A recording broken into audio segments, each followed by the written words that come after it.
Welcome into Patriots Today by Chat Sports. I am your host, Brett Alper. We got about 2.5 to 3 weeks until training camp. It's going to be here before we know it. So I thought, you know what? Let's rank the Patriots position groups from 10th all the way down to 1. And I think you guys would know the top 5, but it's the 10 through 6. That's where it gets a little bit interesting. But before we get started, my bosses told me, they saw that we got 250 likes on the last video, and they said, you know what?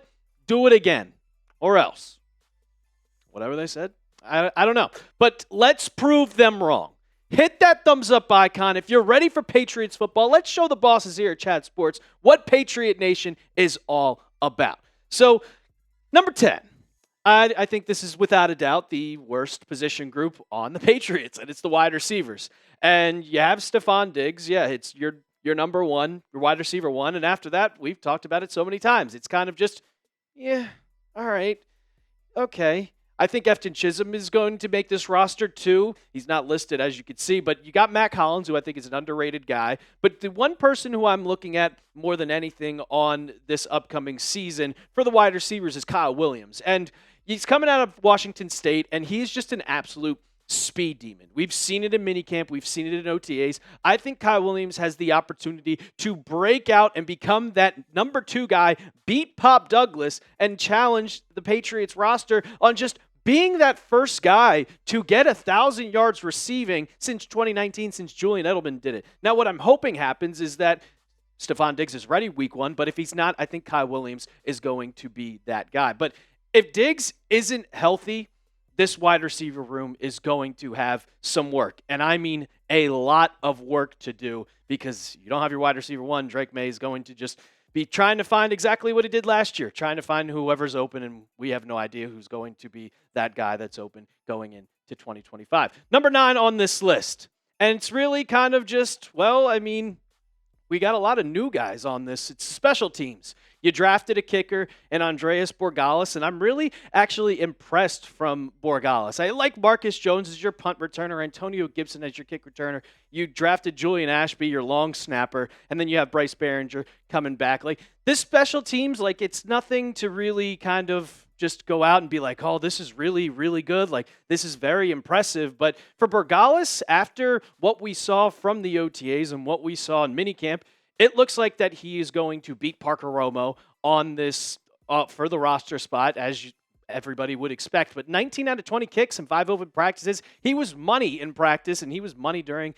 his time at the University of Miami. So I think that's something solid. But overall, nothing to sneeze at here at number 9. Number 8, the offensive line.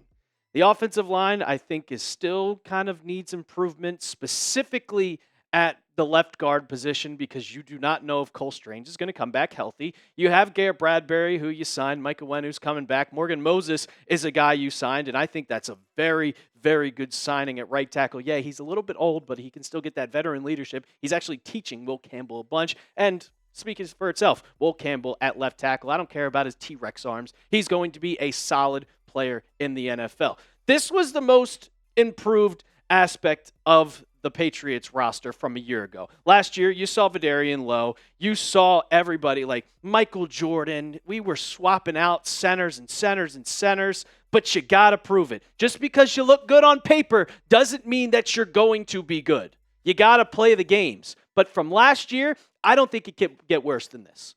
I really don't. Your pass block win rate was terrible. It was almost dead last in the league. Your run block win rate was the worst. Your pressure rate was second to last, and your sack rate at 9%. Half the time, Drake May was dropping back, and he's trying to make plays with his legs. He only had 1 design run and still had 400 rushing yards. Like, offensive line's got to be better. It's got to be better, and I think it's been proved from last year. What would you guys grade the Patriots' offensive line? I know they haven't played a game yet, but they still look a lot better than we did on paper. Pro football grades, they don't always lie. A, B, C, D, or F. Get down in the comments section and let me know. Number 7, the safeties. And I think the safeties are a very underrated group. You have Kyle Duggar, and I think Kyle Duggar, this is going to be a make or break season. And Jabril Peppers, this is a guy that's just been a solid player for you throughout his entire tenure with the Patriots. And also, you drafted Craig Woodson, you have Jalen Hawkins, and I have Marte Mapu on this list, but he has also moved down to the linebacker spot, so that opens up some place for a little bit where you kind of need more depth on the safety position. For me, though, it's like Kyle Duggar needs to be better. He did not look his greatest last season. And I'll give him an excuse. He was hurt, so if he comes back, but if he is not healthy, I could see the Patriots maybe possibly going out and trying to trade Duggar because just in coverage, he didn't look like he has back in the 2022 and 2023 season. 2024 was kind of a down year for him. Number 6, the tight ends. And there's 2 of them. Hunter Henry and Austin Hooper. You have 2 guys that can easily make that 12 personnel. And you also have a little bit of a roster battle. I think the Patriots are going to keep 3 guys on this roster going into 2025 for the tight ends. And it's going to be down to C.J. Dupree and Jaheim Bell. But your 2 top guys, Hunter Henry and Austin Hooper, I think it's one of the most underrated duos in the NFL. And not to mention, this team is just going to get more chemistry. You have more chemistry with your quarterback, Drake May, who's going to be playing a full 17-game series here going into 2025. So you can run that 12 personnel. I mean, between the 2 of them, between Austin Hooper and Hunter Henry, they had 110 catches. That's great for your tight end room to have that type of duo in the league. Now we're also on our way to 27,000 subs. I know it says 27 there, but it's 26. We're on our way to 27,000 subscribers, 580. We're a nice 420 away from hitting our goal. So if you love the Patriots, if you love content every single day from this channel, go ahead, subscribe, and just give it a week. If you don't like it, you can always unsubscribe. Before we get into the top 5, I got to tell you guys, as always, about the deal that's going on. You can get your Patriots Polo today, chatsports.com/PatsPolo, and this thing is 54% off, people. 54% off. When do you ever get a Nike Polo this nice, the dry fit material? If you want to go out there and golf or you're sweating, the Polo's got you covered. Chatsports.com/PatsPolo. We'll have that in the comments and description of today's video. All right, number 5. This is where we start to get the best part of the Patriots roster, and I think it's the running backs. You have Ramondre Stevenson, which we talked about just a couple days ago on this channel. If he can come back and be that running back that we saw back in 2022, and then getting Travion Henderson, having Antonio Gibson, this is a sneaky good group. Ramondre Stevenson ran for 1,000 yards. If he can just fix that fumbling problem, he'll be back to his old ways. You're bulldozing back. Now, Travion Henderson is the one guy that I'm looking at where I'm like, wow. I didn't really want them to draft him when it first happened, but I think you have the second coming of James White. You can have a guy that can pass block. You have a guy that can catch out the backfield and also a speed demon. I think he has the opportunity, if, God forbid, Ramondre doesn't come back and be that form that we saw, Henderson will be your running back 1 by the end of the year. Number 4, quarterbacks. And we're not just going to talk just about Drake May, but your quarterbacks. Yeah, you have Ben Woldridge as your 3rd guy. I think he's going to be on the practice squad. I'm not going to really talk about him much. But Drake May, I'm all in on this guy. Like 66.6 completion percentage. I don't really like the numbers of that much, but you guys know why. 15 touchdowns, 10 interceptions in just his first year. Now he's going to be playing a full 17 games, and this whole roster around him is improved. He was doing it all himself. Now you have a wide receiver run. You have another running back with Travion. You have a better offensive line, and Josh McDaniels is coming back. Alex Van Pelt didn't know what the hell he was doing.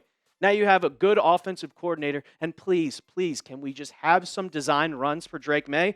We have a good backup quarterback. You got rid of Joe Milton, and I know a lot of people wanted him to stay, but Joshua Dobbs is probably one of the best backup quarterbacks in this league. He has starter potential. If, God forbid, Drake May gets hurt, he can come in. He has that starter experience that we saw with every single team that he's played with, the Titans, the Vikings, every single one. I think Joshua Dobbs is a great backup, and also he can be a little bit of a mentor being in the league for so long for Drake May. Number 3, you guys probably think this should be higher, but it's the cornerbacks, because your cornerback, he's the best guy on the team.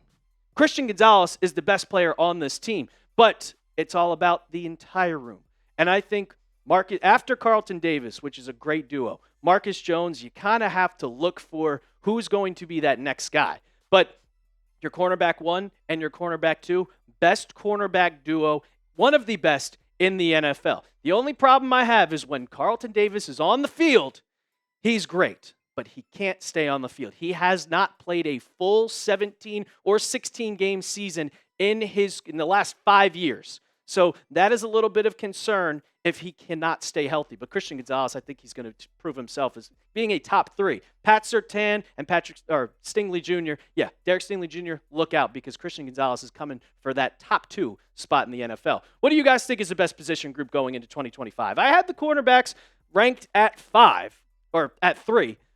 But a lot of people, I think some of you are going to say it should be higher. Let me know down in the comments of what you think is the best position group going into 2025. Number 2, and I say defensive line, and I'm going to bunch all this together with the defensive line, your defensive tackles, and also just your edge rushers. So we'll start with the defensive linemen. You have Milton Williams, Christian Barmore, Joshua Farmer, and those 2 guys I think are just, it's going to be insane. Barmore, when he's healthy, when he didn't have the blood clots, he looked like one of the best defensive linemen in the NFL. And Milton Williams, he has never played more than 50% of snaps in a year because the Eagles' defense was just that good. Now what Milton Williams gets to show off how good he truly is. In the Super Bowl, he was getting to Patrick Mahomes almost every single play. He was getting at least 3 pressures as a defensive tackle on the quarterback in every single game of the playoffs. We're really going to see that. And then you move over to the edge. I think Keon White has a possibility to break out. Braden Swinson as your rookie, and then Harold Landry coming back, reuniting with Mike Vrabel. He had 9 sacks last year. But Anthony Jennings also solid with the run defense. And it just really, really impresses me. And with the 4 guys, Barmore, Milton Williams, Keon White, and Landry, teams are going to feel threatened by this front 5, the linebacker core, the defensive linemen. They are going to get to the quarterback and prove that this Patriots defense is going back where we saw years ago when they're one of the best teams or the best defenses in the NFL. And the number 1, it's the linebackers. Pro Football Focus named the linebackers as the 3rd best in the NFL. And I kind of have to agree with them. You re-signed Christian Ellis, who I thought was going to leave. You bring in Robert Spillane. Like, this linebacking core there's just so much depth. I said Jelani Tavai could be a trade candidate just because of just how much depth there is. Like, you take out Christian Ellis. You bring in, you have Robert Spillane. You take out one of them. You put in Tavai. Oh, yeah, and they signed Jack Gibbons. But the one guy who's going to be the new Mike Backer on this team, it is Robert Spillane. Like, 3 years, $33 million, an absolute deal. And look how many tackles he had in 2024, 158. Tavai had about 114. And then you bring in Christian Ellis. Like, there's just so much depth. You can rotate every single person on this position and still have a top linebacker in. Like, there is no weak spot on the Patriots in that entire linebacker room with Spillane, with Ellis. Just the amount of depth, you have to put them as the best on this team. And I don't think there's, without a doubt, that you could maybe say, all right, the cornerbacks, you could say the defensive line. I think that the linebackers are the best on the Patriots. My final thoughts is just this is probably going to be the best Patriots team we've seen in years. I think the defense might be a top 5. That is the one thing that I think is going to happen. Like, I don't know about the offense, how good the offense is going to be, but the defense, mark it down, top 5 that will be in this league. That's going to do it for today's episode of Patriots Today by Chat Sports. If you want to keep the conversation going, if you want to keep talking about the Patriots, my DMs are open on Twitter, on Instagram, @TheRealAlper. And as always, let's go Pats.